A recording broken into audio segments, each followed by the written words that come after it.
지난 한 주일도 우리의 삶을 지켜주시고 거룩한 안식을 허락하신 하나님의 은혜에 진심으로 감사를 드립니다. 이 안식을 하나님의 크신 은혜와 축복이 여러분 모두 함께 하시기를 간절히 소망합니다. 옆 사람과 사랑과 소망을 담아서 인사하고 시작할까요? 하늘까지 함께 갑시다. 감사합니다. 여러분, 먹이를 가져온 어미새가 어느 새끼새에게 가장 먼저 먹이를 줄 것 같습니까? 가장 가까이 있는 새? 첫째 아기새? 가장 자기를 닮은 아기새? 과연 어떤 새일까요? 관찰해 본 결과 가장 입을 크게 벌리는 새에게 먹이를 준다고 합니다.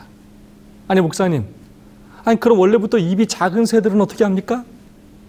먹이를 하나도 못 먹지 않겠습니까? 여러분, 걱정하지 않으셔도 됩니다. 무엇보다 어미새가 자기 자식 입 크기가 어떠한지를 잘 알고 있다는 것입니다. 그리고 무엇보다 중요한 것은 배가 부른 새는 절대로 입을 크게 벌리지 않는다는 것입니다. 그래서 어미새는 가장 입을 크게 벌리고 어미새에게 먹이를 주기만을 간절히 바라는 새끼새에게 가장 먼저 먹이를 먹여준다고 합니다. 여러분, 그렇다면 하나님은 누구에게 당신의 축복을 가장 먼저 베풀어 주실까요? 목회자일까요? 장로님일까요? 집사님들일까요? 이렇게 직분에 따라 구별하실까요? 아니면 선교를 열심히 하는 사람? 안식일을 잘 지키는 사람? 이처럼 헌신도에 따라 구별하실까요? 물론 하나님은 당신의 말씀에 순종하며 당신의 사업에 헌신하는 사람들을 축복하시기를 기뻐하십니다. 또한 그렇게 하실 것입니다. 그러나 하나님은 그런 것을 가장 중요한 기준으로 삼지는 않으실 것 같습니다. 그렇다면 하나님은 누구에게 당신의 축복을 가장 먼저 주시는가? 바로 입을 가장 넓게 열고 간절히 바라는 사람에게 먼저 주십니다. 시편 81편 10절의 말씀입니다. 나는 너를 애굽 땅에서 인도하여 낸 여호와 내 하나님이니 내 입을 넓게 열라 내가 채우리라 하였으나. 내가 너를 구원한 하나님이다. 내 입을 넓게 열 거라 내가 채울 것이다. 하나님은 바로 입을 넓게 열고 당신을 갈망하는 자녀에게 가장 먼저 채워주십니다. 오늘 본문의 말씀도 그 진리를 설명해 주고 있습니다. 마태복음 15장 21절의 말씀입니다. 예수께서 거기서 나가사 두로와 시돈 지방으로 들어가시니. 예수께서 거기서 나가사. 예수님의 공생의 봉사는 주로 갈릴리 지방에서 이루어졌습니다. 그곳에서 5,000명을 먹이기도 하시고 병자를 고치기도 하시며 바람과 바다도 잔잔케 하시는 놀라운 이적들을 보여주셨습니다. 처음에는 예수님의 그런 모습을 보고 많은 사람들이 예수님을 따랐으나 예수님께서 점점 십자가를 향해 나아갈수록 점점 사람들은 예수님을 거절하기 시작했습니다. 특별히 예수님의 세 번째 갈릴리 여행으로 인해서 유대 지도자들은 큰 경계심을 갖게 되었습니다. 마음이 다급했던 유대 지도자들은 예루살렘으로부터 대표자들을 파견하여 예수님을 만나러 갈릴리로 왔고 예수님과 정면으로 충돌하였습니다. 그 내용이 마태복음 15장 1절부터 기록되어 있습니다. 15장 1절과 2절의 말씀입니다. 그때 바리새인과 서기관들이 예루살렘으로부터 예수께 나와 가로되 당신의 제자들이 어찌하여 장로들의 유전을 범하나이까? 떡 먹을 때에 손을 씻지 아니하나이다. 예수님께서는 어미 새처럼 큰 먹이를 가지고 생명의 떡을 가지고 갈릴리 봉사에 가셨습니다. 그리고 간절한 마음으로 그 생명의 떡을 사람들에게 먹여주고 싶으셨습니다. 그런데 유대 사람들은, 특별히 바리새인들과 서기관들은 예수님의 먹이에는, 축복에는, 그 생명의 떡에는 관심이 없었습니다. 입을 크게 벌리지 않았습니다. 입을 벌리긴 했는데 예수님께서 주신 것을 받아먹기 위한 입이 아닌 예수님을 잡아먹기 위해 입을 크게 벌렸습니다. 어떻게 하면 트집을 잡아서 예수님을 잡아 죽일까에만 관심을 갖고 있었습니다. 예수님은 그들의 마음에 들어가 그들을 변화시키고 새로운 삶을 주기를 원하셨지만 그들의 마음에 예수님이 거할 곳은 찾을 수가 없었습니다.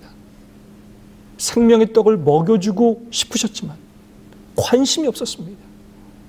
예수님께서는 그들의 그런 태도에 지치셨고 그들과의 대화가 유익하지 않음을 아셨습니다. 그래서 결국 그곳을 떠나기로 결심하셨습니다. 어미새처럼 먹이를 들고 갔건만 입을 벌리고 먹으려고 하는 아기 새끼들이 없어서 아무런 먹이도 먹이지 못하고 떠나시게 되셨습니다. 그리고 예수님께서 어디로 가셨습니까? 21절의 말씀입니다. 예수께서 거기서 나가사 두로와 시돈 지방으로 들어가시니, 이 두로와 시돈 지방은 이방 땅이었습니다. 이 지방 사람들은 고대 가나안 족속 사람들이었습니다. 그 사람들은 우상 숭배자들이었기 때문에 유대인들의 경멸과 증오를 받고 있었습니다. 예수님께서는 바로 이런 이방 땅, 경멸받고 증오받는 땅으로 가신 것입니다. 그렇다면 왜 예수님은 갑자기 이방인의 땅 두로와 시돈으로 가신 것일까요? 첫 번째 목적은 바로 피곤함에 쉬시기 위해서였습니다. 그러나 그곳에 가신 참된 목적은 따로 있었습니다. 시대의 소망은 이렇게 기록하고 있습니다. 399페이지의 말씀입니다. 그러나 이것이 이 여행의 유일한 목적은 아니었다. 가나안 여자 하나가 그 지경에서 나와서 소리질러 가로되 주 다윗의 자손이여 나를 불쌍히 여기소서 내 딸이 흉악히 귀신 들렸나이다 고 하였다. 그리스도께서는 이 여인의 사정을 아셨다. 예수께서는 그 여인이 당신을 보기를 사모하고 있음을 아시고 짐짓 그 여자가 있는 길로 오셨던 것이다. 그 여인의 슬픔을 덜으심으로써 그가 가르치고자 하신 교훈을 실제로 보이실 수 있을 것이었다. 예수께서는 이런 목적으로 제자들을 이 지방에 데려오신 것이었다. 바로 예수님께서 갈릴리에서 아직도 주지 못하고 가지고 계셨던 그 생명의 떡을, 그 축복을 받기 위해 간절한 마음으로 입을 넓게 열고 기다리는 사람이 있었기 때문이었습니다. 입을 넓게 벌리고 예수님께서 채워주시기를 기다리던 새끼새가 있었기 때문이었습니다. 그 여인은 이방인이었습니다. 예수님을 오래전부터 알고 있던 사람이 아니었습니다. 누군가를 통해 예수님이 좀 와주셨으면 좋겠다는 그 부탁을 받은 사람도 아니었습니다. 특별히 그 여인은 유대인들이, 제자들이 조롱하고 멸시하는 사람이었습니다. 예수님에 대한 소식을 듣는 정도의 사람이었습니다. 그러나 그 소식만으로도 예수님을 만나기를 간절히 원했던 사람이었습니다. 예수님께서 자기의 딸을 고치실 수 있다고 믿었던 사람이었습니다. 예수님을 만나면 변화될 수 있다는 그러한 소망을 가진 사람이었습니다. 여자로서의 그 장벽, 이방인으로서의 그 장벽, 우상 숭배자로서의 그 장벽 등 숱한 장벽이 그녀에게 있었지만 그 장벽을 두려워하지 않는 사람이었습니다. 그리스도께서는 이 여인의 사정을 아셨다. 예수께서는 그 여인이 당신을 보기를 사모하고 있음을 아시고 침짓 그 여자가 있는 길로 오셨던 것이다. 예수님은 그 여인의 사정을 아셨습니다. 예수님만 바라보며 입을 벌리고 간절한 마음으로 기다리던 그 여인의 모습을 보셨습니다. 그래 그 먼 길을 마다하지 않으시고 가신 것입니다. 예수님께서 일부러 그녀의 앞으로 지나가시자 그 여인이 나와서 소리 지르며 예수님께 요청하였습니다. 다윗의 자손이여, 나를 불쌍히 여기소서. 내 딸이 흉악히 귀신 들렸나이다. 그러나 예수님은 즉시로 그녀의 요청에 응답하지 않으셨습니다. 못 들은 척하시며 한 말씀도 대답하지 않으셨습니다. 여러분, 왜 그러셨을까요? 그 여인의 믿음을 시험하며 또한 제자들을 교훈하시기 위함이었습니다. 그때 예수님이 못 들으신 줄 알고 제자들이 예수님께 말하였습니다. 예수님, 이상한 여자 하나가 소리 지르며 따라오는데 그냥 보내시죠. 그러자 예수님이 이렇게 말씀하셨습니다. 나는 이스라엘 집에 잃어버린 양 외에는 다른 데로 보내심을 받지 아니하였노라 하신대. 내가 이방인을 구원하러 이 땅에 온 줄 아느냐? 나는 이스라엘 집 사람들을 구원하러 온 것이다. 예수님께서 이렇게 말씀하셨습니다. 나 지금 예수님의 이 말씀이 진심이 아님을 그 여인은 예수님의 말과 눈빛을 보고 알고 있었습니다. 사실 예수님의 말씀은 앞뒤가 맞지 않았습니다. 왜냐하면 그러시다면 두로와 시돈 땅에 오시지 말았어야 했기 때문입니다. 예수님의 마음을 알고 믿었던 가나안 여인은 예수님께 굴복하지 않고 다시 요청했습니다. 더 입을 크게 벌렸습니다. 더 넓게 벌렸습니다. 예수께 절하며 가로되 주여 저를 도우소서. 오직 예수님에게만 희망이 있는 것처럼 간절한 마음으로 다시 요청하였습니다. 그러자 예수님은 또 이렇게 말씀하셨습니다. 자녀의 떡을 취하여 개들에게 던짐이 마땅치 아니하니라. 이스라엘 자녀들을 위하여 준비된 떡을 이방인인 너에게, 유대 사람들이 개처럼 생각하고 멸시하는 너에게 줄 수 있겠느냐? 그 여인의 마음이 닫혀 있었다면, 그 여인의 마음에 간절함이 없었다면, 입을 열고 있지 않았다면 그녀는 그 말을 듣고 기분이 나빠서 떠나고 말았을 것입니다. 그러나 그녀는 그렇게 하지 않았습니다. 오히려 이렇게 말하였습니다. 주여 올소이다마는 개들도 제 주인의 상에서 떨어지는 부스러기를 먹나이다. 예수님, 맞는 말씀입니다. 그러나 개들도 주인의 상에서 먹고 남은 떡 부스러기를 먹지 않습니까? 그거라도 먹을 수 있도록 저에게 주시면 감사하겠습니다.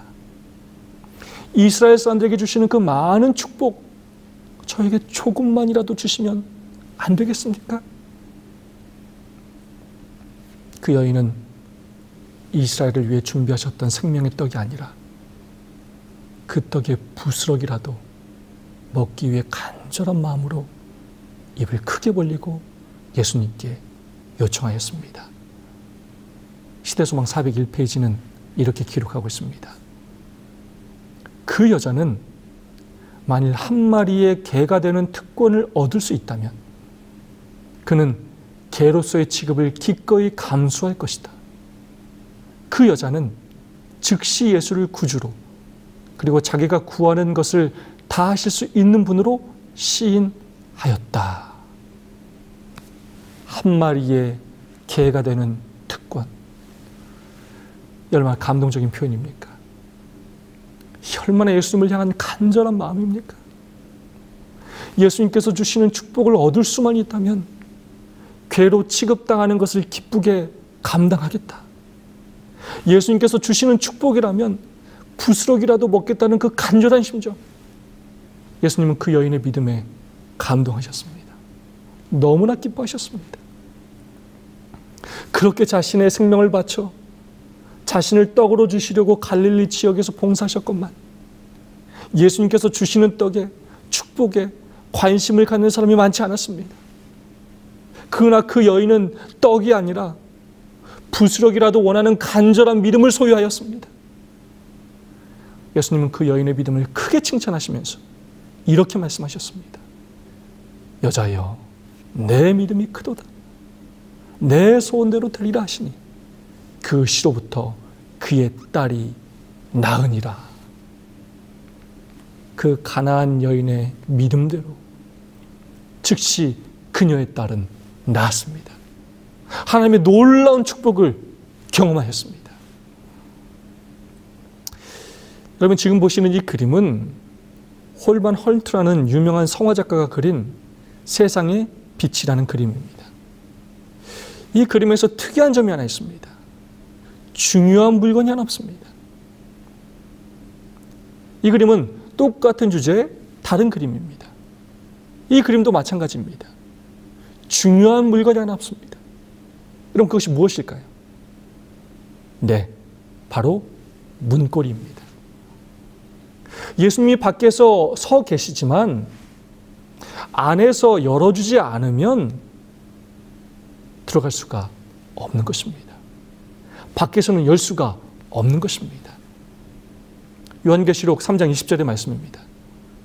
볼지어다 내가 문 밖에 서서 두드리노니 누구든지 내 음성을 듣고 문을 열면 내가 그에게로 들어가 그로 더불어 먹고 그는 나로 더불어 먹으리라. 왜 하나님을 믿는데 하나님께서 주시는 축복을 충분히 받지 못하는가? 여러분, 그 이유는 간단합니다. 입을 열지 않기 때문입니다. 마음을 열지 않기 때문입니다. 간절한 마음으로 구하지 않기 때문입니다. 이방인이어서 예수님이 계신 곳과 멀어서 우리의 삶의 문제가 해결되지 않는 것이 아닙니다. 예수님은 그곳이 어디이든 그 사람이 누구이든 그런 것과 상관없이 자기를 찾는 자에게 언제나 나아가 당신의 생명의 떡을 먹여주십니다. 우리의 상황을 변화시켜 주시고 우리에게 축복을 주시는 분이십니다. 그렇다면 왜 많은 그리스도인들이 하나님께 입을 벌리지 않는 것일까요? 그 이유는 간단합니다. 엉뚱한 것으로 배가 불렀기 때문입니다. 세상에 썩어 없어질 것들을 갈구하다가 그것을 먹고 배가 불렀기 때문입니다. 너무나 세상의 많은 것들에 관심을 갖고 마음을 빼앗겨 버렸기 때문입니다. 그래서 하나님의 말씀에, 하나님의 사업에 관심이 없습니다. 그래서 영적으로 건강하지가 않습니다. 일시적인 만족을 주는 것만 먹으면 이인의 허기가 지고 배탈이 나서 건강하지 못한 것입니다. 잠깐의 만족은 채워지지만 결국 이 땅에서의 삶으로 끝나게 되는 것입니다. 마태복음 5장 6절의 말씀입니다. 의에 줄이고 목마른 자는 복이 있나니 저희가 배부를 것이며. 의에 줄이고 목이 말라야 하나님을 간절히 간구해야 그래야 예수님께서 우리의 마음문을 열고 들어오셔서 우리의 필요를 채워주실 수가 있는 것입니다. 여러분, 누가 하늘에 들어가는지 아십니까? 들어가기를 간절히 원하는 사람이 들어갑니다. 누가 하나님의 축복을 받는지 아십니까? 하나님의 축복을 받기 원하는 사람이 받는 것입니다. 누가 하나님을 만날 수 있는지 아십니까? 하나님 만나기를 간절히 원하는 사람이 만나는 것입니다. 누가 영혼을 구원하느냐? 영혼을 사랑하여 구원하기를 갈망하는 사람이 구원하는 것입니다. 어느 교회가 부흥하고 어느 교회가 성장하는지 아십니까? 우리 교회가 부흥하고 성장하기를 간절히 원하는 교회가 부흥하고 성장하는 것입니다.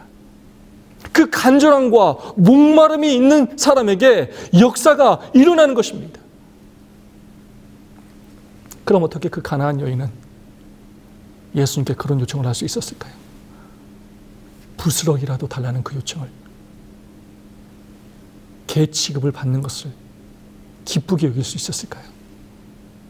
그 이유는 바로 자기에게 아무런 자격이 없다고 생각했기 때문입니다. 그렇다면 왜 바리새인들과 서기관들은 예수님을 거절했을까요? 예수님에게는 그런 일을 할 자격이 없고 자기들에게는 그런 자격이 있다고 생각했기 때문입니다. 한마디로 정리하자면 바리새인들과 서기관들은 자기들의 자격을 중요하게 여겼기 때문이고 가나안 여인은 하나님의 은혜만을 바라봤기 때문입니다. 이스라엘 백성들의 가장 큰 문제는 바로 선민사상이었습니다. 그들만 하나님의 백성이고 그들만 구원받는다고 생각하였습니다. 그들에게만 자격이 있다고 생각하였습니다. 큰 착각 속에서 그들은 살았습니다. 우리 중 그 누구도 우리 스스로 구원받을 자격을 가진 사람은 아무도 없습니다. 전적으로 하나님의 은혜입니다. 우리에게는 아무런 자격이 없습니다. 아무런 공로가 없습니다. 오늘 우리가 이토록 큰 축복과 진리 가운데 남은 머리로 사는 것은 하나님의 큰 은혜입니다. 언제 신앙에 문제가 생기는가? 바로 은혜를 놓칠 때입니다. 은혜를 놓치면 신앙은 변질이 됩니다. 내가 한 일만 생각하게 됩니다. 예수님에 대한 간절함이 사라지게 됩니다. 의에 대한 주림과 목마름이 사라지게 됩니다. 나의 의무와 책임은 잊어버리고 내가 누릴 권리만, 축복만 생각하게 됩니다. 은혜를 놓치면 예수님의 마음을 놓치게 됩니다. 은혜를 놓치면 나만 생각하게 됩니다. 이기적으로 변하게 되고 다른 사람과 나를 비교하게 되고 다른 사람을 비난하게 됩니다. 우리에게 우리가 받아야 할 것 중에 당연한 것은 아무것도 없습니다. 그것이 햇빛이든 물이든 공기든 구원이든 이 모든 것이 하나님의 은혜입니다. 이 땅에서 얻는 모든 것들은 내 힘으로 얻을 수 있는 것들이 아닌 것입니다. 우리를 사랑하셔서 하나님께서 우리에게 축복으로 주시는 것들입니다. 하나님께서 우리에게 주신 모든 것은 하나님의 은혜입니다. 사랑하는 재림 성도 여러분, 다른 곳에서 인생의 문제를 해결하라고 노력하지 말아야 합니다. 하나님을 외면한 채 다른 곳을 의지하며 입을 벌리지 말아야 합니다. 힘들고 어려운 시대에 살아가지만 다른 곳을 바라보지 말아야 합니다.